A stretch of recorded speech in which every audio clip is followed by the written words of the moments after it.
Hello, welcome to my week 7 presentation on strategic conflict management. My name is Octavio Ramirez Lopez. This for class MPA 545 conflict resolution and labor negotiation for Professor James Curtis at California Baptist University. So I'll be identifying some references that I located, either journal articles, videos, news articles, and a report that I found from Harvard University. So I'll be providing a summary of those references and also identifying them in case you want to go ahead and refer back to them. Then I'll identify a conflict that I personally experienced at work and also identify or recommend some dispute resolution designs, techniques, and trainings that could be used to manage this type of inner employee conflict. So the scholarly journal that I found in a school library is titled Strategic Conflict Management, a Study of Workplace Dispute Resolution in Wales. So in this study, the authors basically they were concerned about examining the influence that organizational strategic may play on choice of conflict management systems. So they came to find that after surveying different organizations, public and private organizations, that basically the strategic management system that these agencies use, it was influenced by the type of services and products they produce, and also that some of them who did not have union representation, that basically they had the first line manager serve as an HR representative to serve also as a mediator between employees if they had conflicts, by helping them mediate through these conflicts and come into a solution in attempts to avoid escalation to a higher level or litigation. And for those agencies, mostly public sector, their purpose was also to have that first line manager serve as a mediator in attempts to avoid the union from being involved in assisting its employees solve this conflict. So this references a report that I was able to download from Harvard University from their program on negotiation, Harvard Law School. It's titled Mediation Secrets for Better Business Negotiation. So they basically just their secrets or their tips for better negotiations are the following. So there consists of 4 steps. The first step is to selecting the right process. So they go ahead and pretty much talk about either mediation, arbitration, and litigation.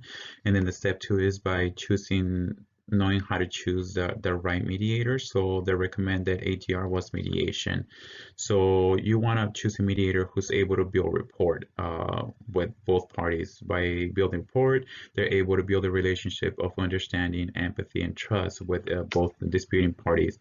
Also, you want a mediator who is creative and is able to come up with ideas and solutions that benefit both parties. You want a mediator who's patient and allows both parties the time to discuss their concerns. And then the third step is to learn the steps of the mediation process. So that include planning, and then mediator introduction, opening remarks from both parties, then allowing joint discussions of disputing parties, allowing for caucuses when disagreements escalate, and then allow for negotiation. The first step is to enhance your outcomes. So for example, there's an impasse or the parties are unable to negotiate, then you know it recommends for the disputing parties to solicit the mediator's opinion and kind of share ideas with the mediator, since the mediator already knows how both sides feel.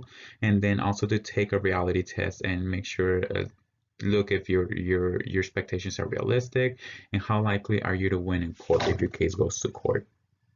So I located this news article by Sean Gonder titled Therapeutic Alliances in Organizations.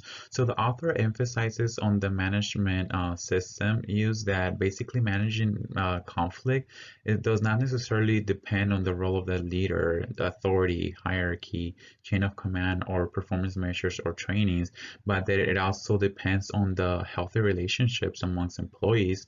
So he emphasizes that it is very important to build healthy relationships in order to avoid costs that can come from this types of conflict. And this type of cost can be some from absenteeism, ineffective employees due to either emotional or medical conditions, turnover, losses in reputation and finances. So he states that this therapeutic alliances can be achieved through a humanistic approach in which management genuinely relates to the conflicts that are presented by the employees, and also through unconditional positive regard in which management demonstrates appreciation and acknowledges the concerns of or disagreements from these employees and separates the employees from the actual conflict.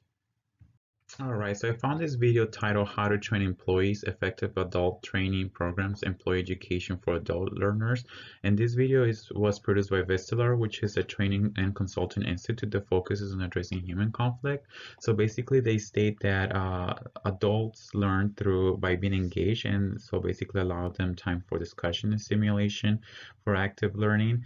The second one is through experience, allowing them to use their experiences and applying their new skills to new situations, and also through feedback. So basically by giving them the opportunity to practice and then also coach them so that they can feel confident using their new skills. And some of the methods they use, that performance-driven instruction methods, are case studies, triad, peer teaching, breakouts, role play, group briefings, and then camera time and interviews.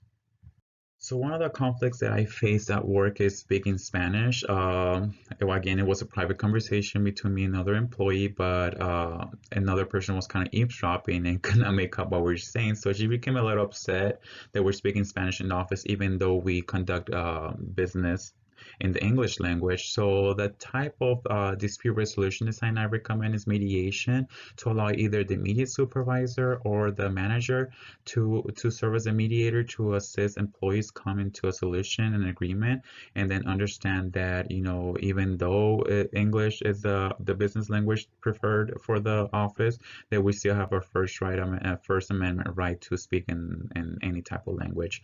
So I recommend trainings, either e-learnings or personal trainings on diversity and culture.